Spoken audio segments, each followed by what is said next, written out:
बिस्मिल्लाहिर्रहमानिर्रहीम। अस्सलाम वालेकुम। कैसे हो आप सब लोग? उम्मीद करती हूँ कि सब खैरियत से होंगे। आज मैं लाई हूँ आप लोगों के लिए एक नई रेसिपी जो कि मैं बना रही हूँ जूस। तो चलिए बनाना स्टार्ट करते हैं। अमरूद जूस, रेड वाली अमरूद यहाँ पे लेंगे जूसर।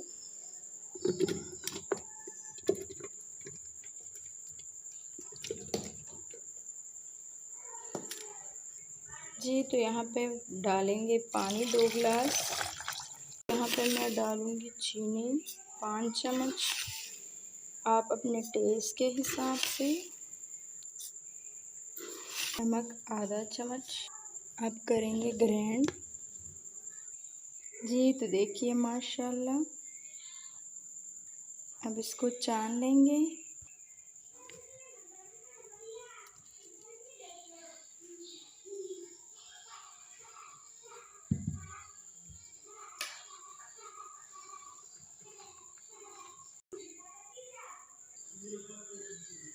जी तो देखिए माशाल्लाह कैसी लगी जूस रेसिपी।